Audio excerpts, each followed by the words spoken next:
Hey, it's Renette, Bespoke Mentor. And I have a huge surprise today for you. With me is Jeanette Pepper, John Pepper's wife. Hello. She is an amazing woman who has a lot of experience in supporting and taking care of people with Parkinson's disease. John has been helping Johan to reclaim his body, as some of you will know from previous of my posts and videos. And we are here in his sitting room, and I'm just going to swivel this round so that you can meet him. And there is Johan. Just. There it is. Can you see him? Good. That's fine. Cool. So Johan, do you want to just say something about your meeting with John, and then we'll ask John to speak. Yeah, well, John is teaching amazing techniques to handle from Parkinson's patient perspective. Those techniques, while you're thinking what to say, are common to virtually all Parkinson people. What gives you the most problem? Well, the biggest problem really is getting in and out of bed and in and out of chairs at the moment. Whose bed? Now you're getting personal. My own for that matter. So that is... Getting out of cars and in and out of bed and up and down out of a chair. That's right, yeah. Now I want to show you in front of the camera here how to get out of this chair. We did it once before, but I know you've forgotten. So I would just want to quickly show you, putting your feet underneath the chair instead of out in front of you. Move your bum forward in that chair. Move your bottom forward. Keep moving forward. Now lean as far forward as you can. Don't move your feet forward. Move right as far forward as much further. Then you can't fall. Just keep moving forward. Now stand up. Okay. Now I didn't lift you up at all in any way. Now you normally get up with such difficulty because you're not standing with all your weight on your feet. You're trying to stand on somebody else's feet. Right. Now you're up. Now sit down just without moving. Bend your knees. Bend your knees. Bend your face. No. Bend, keep staying forward. You're trying to push backwards. You don't need to go backwards. Go right down. Right, bend your knees. Keep going. Now, plonk yourself slowly on that chair. Okay, that's fine. So, you're using your body weight to in actual fact, move up and down, just like that. You don't have to use your hands. We'll do it again after we've been on the show to them. It makes a big difference. It does. It makes a huge difference. The other thing is that Parkinson's affects things that you do subconsciously, and that goes for everybody. It affects the ability to do subconscious movement. When we're babies, we learn to walk, we learn to stand up, we learn to climb, we learn how to bring food to our mouth, and later on we learn how to write, and all those things we do without thinking as we get older.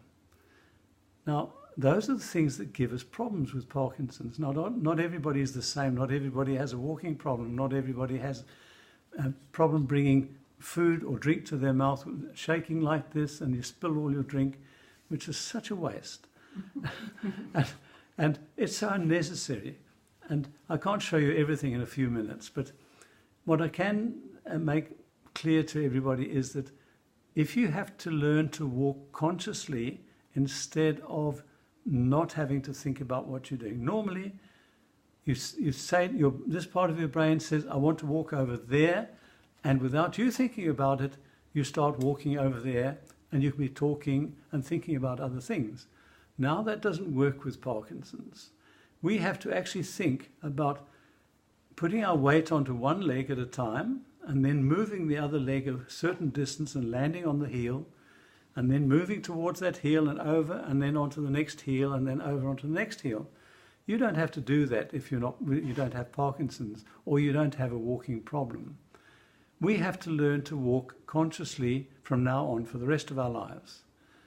Now, I've found that with Parkinson's that if I walk as fast as I can for 1 hour, 3 times a week, every second day, I have been able to overcome my Parkinson, most of my Parkinson problems. So much so for the last, since 2002, which is 16 years, I haven't had to take any Parkinson's medication. I was on medication for 10 years. And I've been able to overcome those things by repairing my damaged brain cells. I believe this.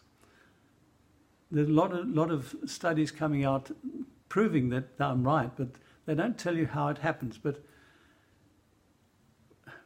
without going into very great detail, in 2003 they found a substance that we produce in our brain called GDNF, glial-derived neurotrophic factor, gets produced in the brain, and that repairs the damaged brain cells. So while I'm doing the walking, I'm busy repairing all my damaged brain cells. But Parkinson's is still damaging a few more.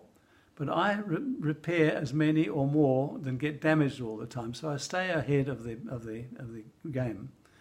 And I've managed to live a pretty decent life. I'm 83 years of age now. And I've been living since 1998, I've been living a normal life, and since now 2002, without the use of medication. So if it works for me, and it works for virtually everybody that has a walking problem, I don't see why it shouldn't work for almost everybody. But you've got to believe it, you've got to put in the work, the walking, and you will get better. And that is a promise. Thank you. Thank you, John. So, just to get back to here with me and Jeanette, John has written a book called, I've shared it with you before, but there it is again, Reverse Parkinson's Disease, and it's available from his website. And I'll be bringing you some more interviews with John and some more. Or on Amazon. Oh, this is also, John's saying this is also available on Amazon. Sorry, I forgot about that. And we're going to be working together in various ways to inspire people to reclaim their life, to take back their health, and to create health, rather than try and defend themselves against dis-ease. So I hope this was interesting to you. Thank you, Jeanette. Thank you. Thank you, John and Johan over there. Thank you. Thank you. And until the next video, I'll be seeing you. Go lightly.